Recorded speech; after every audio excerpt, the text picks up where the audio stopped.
You could be in a quiet kitchen at midnight, the only light a warm pool over a stack of envelopes. Or on a crowded subway, earbuds in, watching other people's lives scroll by on their phones. Meet someone like you, or maybe her, maybe him, age lines gently traced by years of responsibility, the kind of person who has learned to hide worry behind a polite smile. Tonight, they sit with a cup of coffee gone cold, a ledger open, and a small, stubborn voice saying, "I'll start when the money comes. I'll wait for the right moment." Outside, the rain taps a steady rhythm on the window. Inside, an old habit keeps tapping louder: comparison, caution, the stories we tell about risk. A friend calls with a quick, practical warning: don't throw money at dreams. A partner folds their arms and says, "We can't afford it." The world sounds sensible, convincing. The temptation to wait is sweet, an easy shelter from fear. But then something softer, older than fear, nudges. It isn't fireworks or a sudden inheritance, it is a quiet refusal to let another year be ruled by invisible limits. Not another birthday spent hoping, she whispers. Not another idea left unopened. That refusal doesn't explode into action, it turns, like a hinge, toward a small, deliberate choice, to invest in learning, to stop the loop of negative self-talk, to treat security as a mindset rather than a bank figure. The decision feels ordinary at first: a book purchased, a class signed up, a boundary set with a family member, but it rearranges the furniture of possibility. I want you to notice how tiny that moment can be: a pen lifted to sign, a calendar blocked, a sentence you choose to say to yourself when doubt arrives. That one decision begins a chain, opening a door you once ignored, moving your feet toward different meetings, attracting different opportunities. You don't need a grand overhaul, you need alignment, repeated with courage. If this hits close to home, give a quiet nod to that recognition, maybe tap like "Win Your Own Way," and ask yourself, what choice are you ready to make tonight? Stay with me, because in the next scene we step into the turning point itself, the first concrete act that proves mind and life can shift. The kitchen light throws a soft rectangle across the table where invoices and a long-forgotten business plan lie side by side. She sits there, coffee gone cold, fingers tracing the edge of a credit card as if the plastic could tell her what to do next. A voice in her head, sharp, familiar, insists she wait for a safer moment, more savings, a perfect alignment of stars.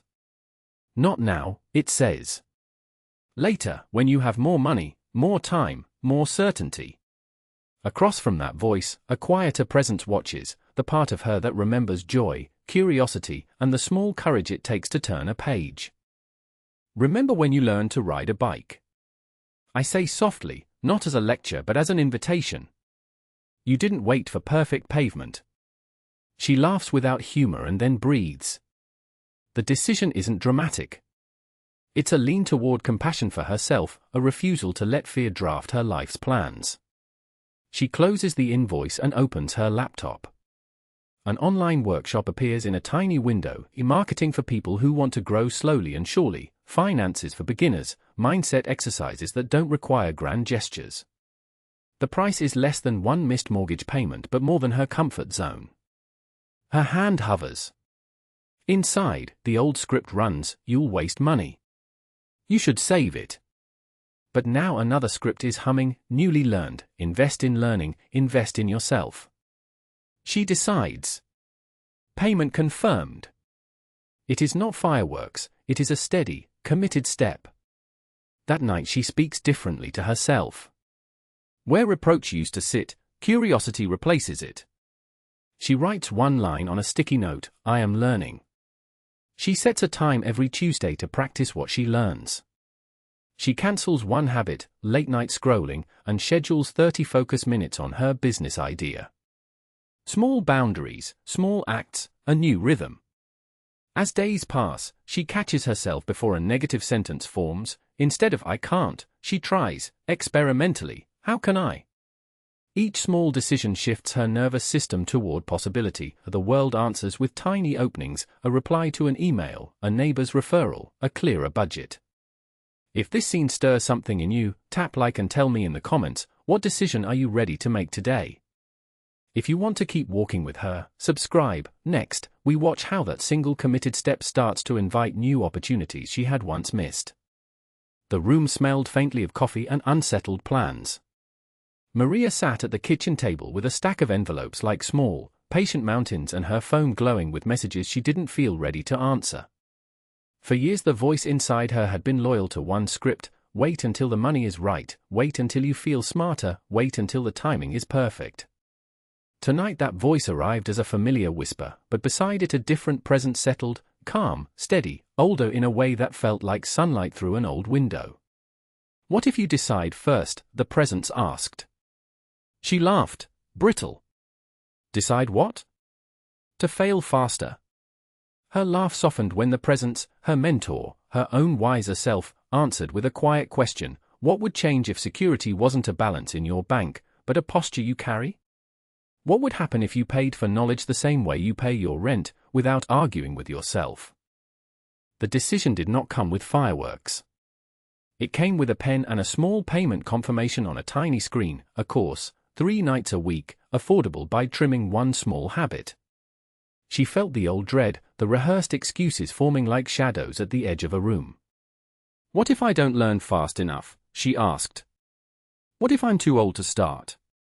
The mentor answered with stories, of neighbors who planted gardens in their 60s, of friends who learned spreadsheets at night and changed careers by morning.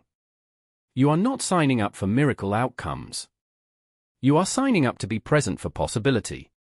She began to speak differently to herself. Instead of naming failures, she named experiments. Instead of muttering "I can't," she began to list one small thing she could do today. She wrote a short affirmation and left it on the fridge: "I am learning. I am allowed to grow."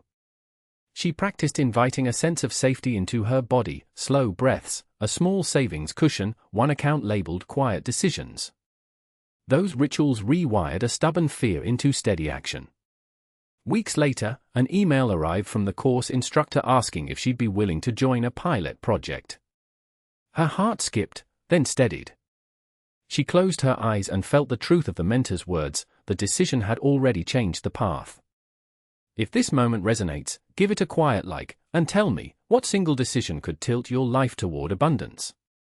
Stay with me, next we'll watch how those first choices are tested, and how small wins begin to attract bigger doors. She sat at the kitchen table long after the house had gone quiet, a single lamp throwing a small pool of light over unpaid bills and a laptop with a homepage for a financial course she had bookmarked months ago.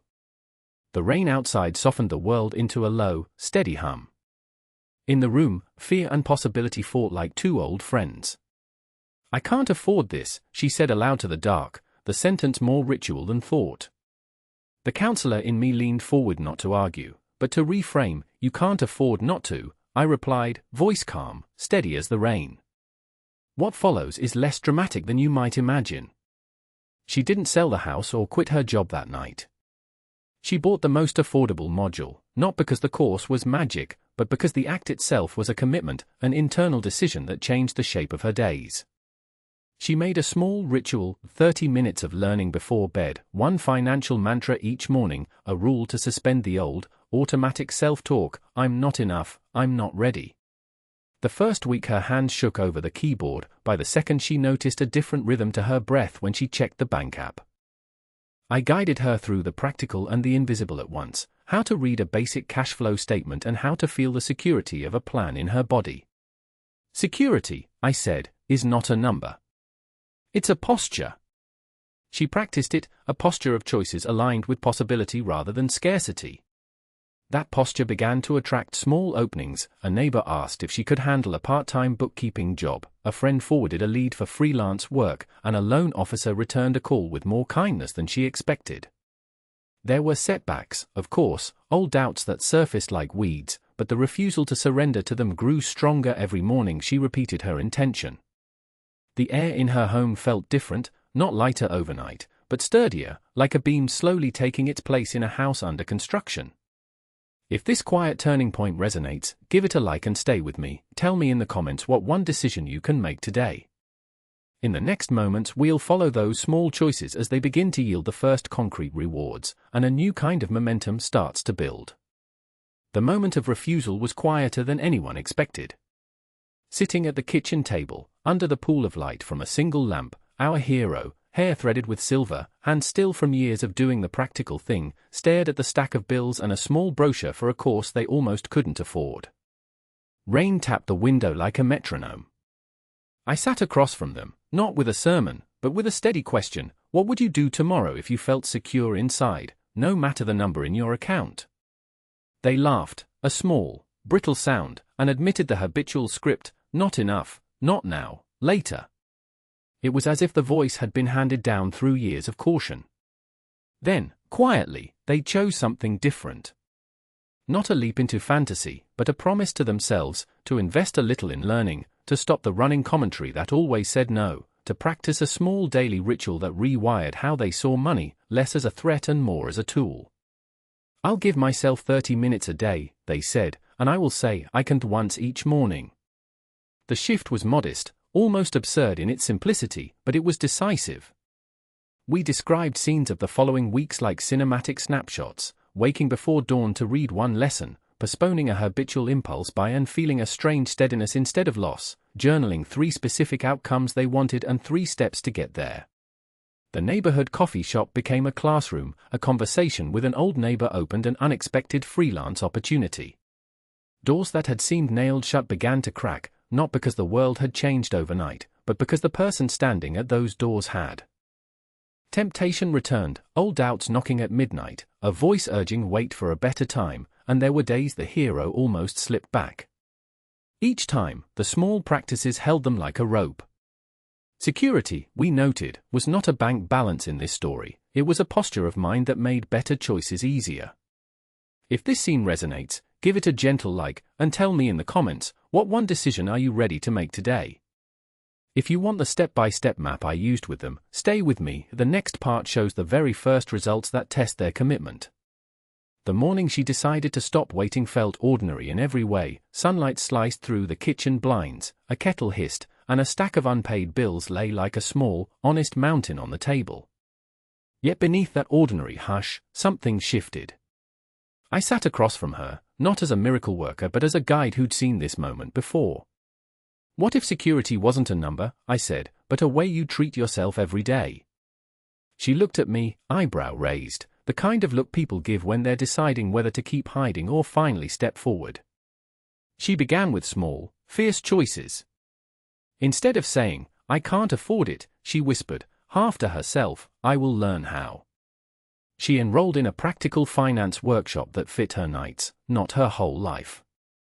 In the classroom, under fluorescent lights and the hum of neighbor conversations, she felt awkward and alive. A woman 2 seats over lent her a pen and later, a piece of advice that stuck: start where you are, not where you wish you'd been. That night, at the kitchen table, she made a budget that felt more like a promise than a prison. Breaking the loop of negative self-talk became a ritual.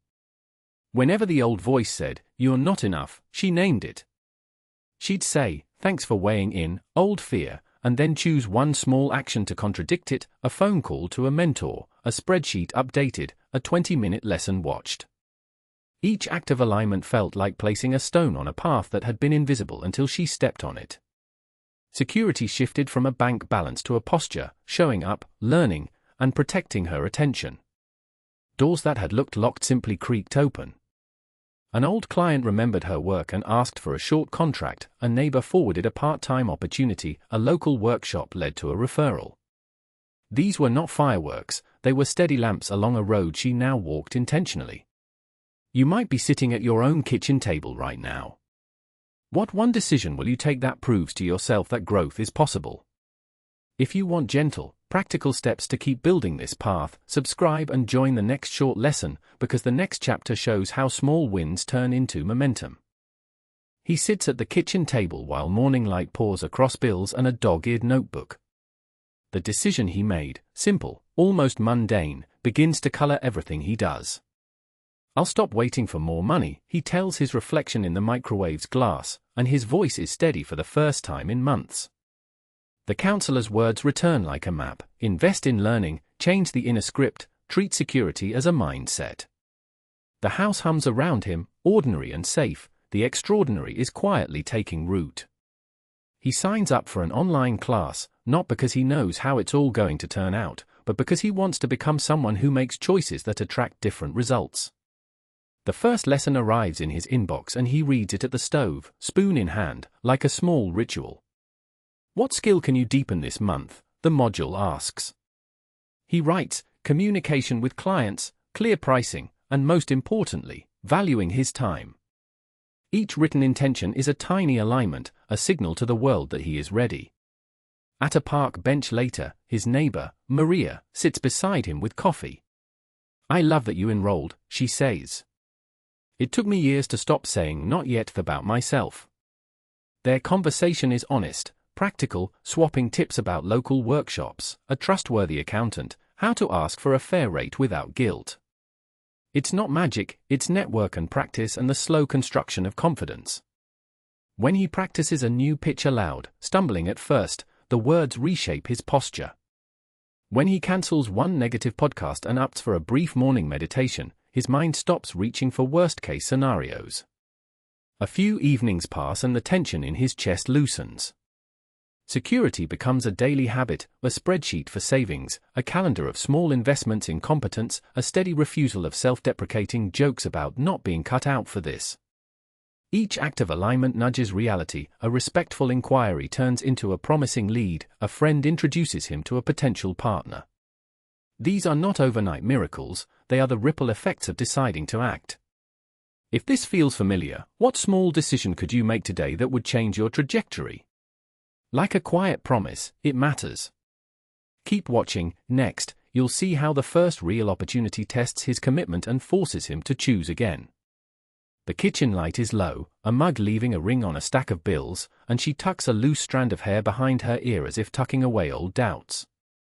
You don't need perfect timing, the counselor's voice had said earlier, now those words settle like a warm blanket. She opens a notebook and writes, enroll in course, call financial coach, quit saying I can't. Each small item feels like a stone placed to make a path. Outside, a neighbor's laughter filters in, ordinary life continuing, and the contrast makes this decision feel both sacred and completely doable.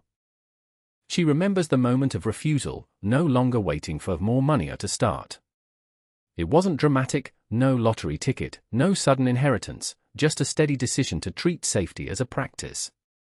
She begins investing in knowledge, watching one recorded lesson after another in the late hours, pausing, rewinding, scribbling new vocabulary of abundance. What would security sound like? She asks herself aloud, and answers with a calm that surprises her, it sounds like planning, not panic. The next week, small doors begin to ease open. A casual phone call with an old colleague becomes a coffee meeting that turns into a freelance client. A line item on the budget reveals a redundant expense she cancels, freeing a monthly amount she channels into a short business course.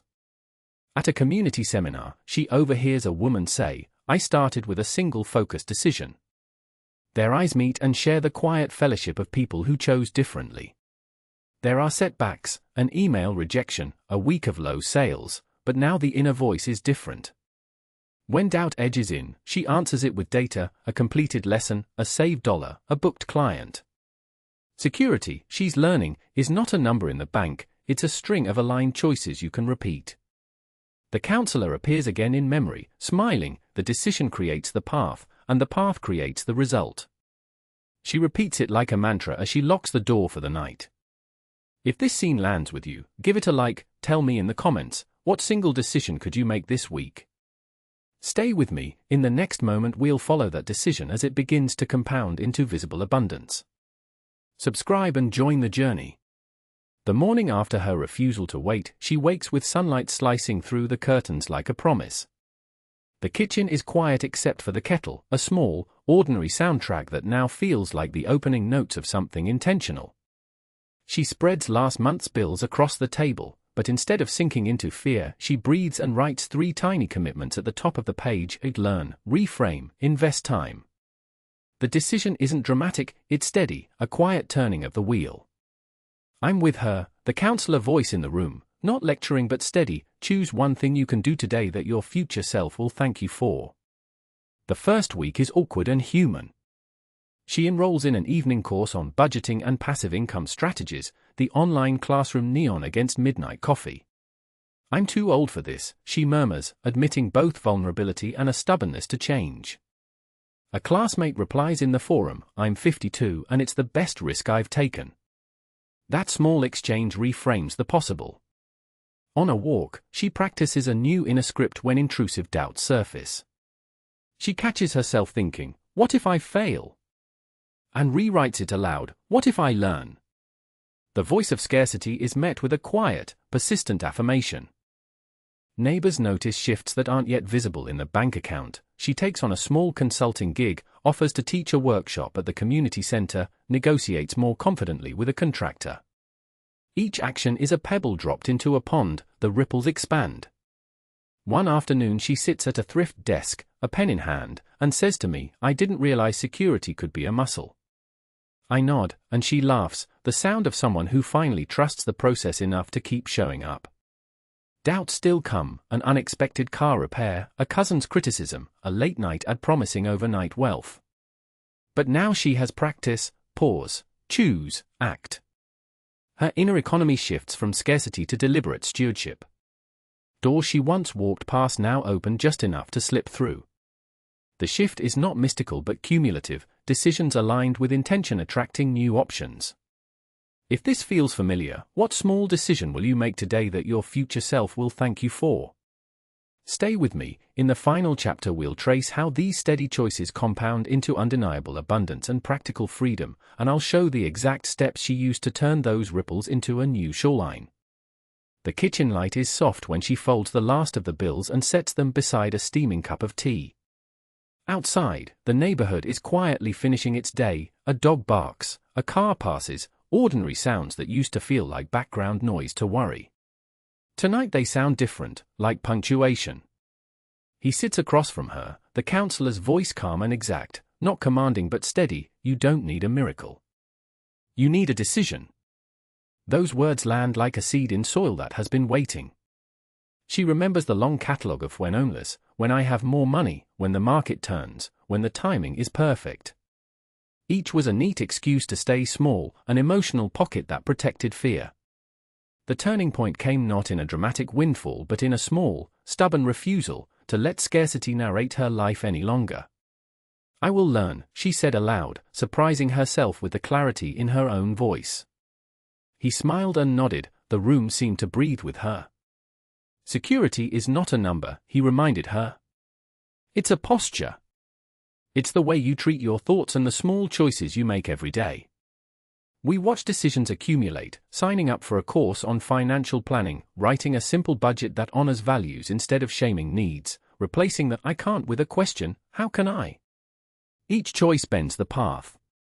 Doors she didn't even know existed begin to reveal themselves, a neighbor's referral, a side project that pays more than she expected, a newfound confidence to ask for what she deserves. These are not miracles, they are consequences of alignment. The law of attraction isn't magic in a bottle, it's the clarity of intention plus the discipline to follow through. If you've been waiting for the world to change before you act, notice how the heroine's life shifted when she chose to change first. What decision will you make tonight? One small, irrevocable step toward abundance. If you want more practical maps like the one she used, stay with me, we'll walk the next steps together.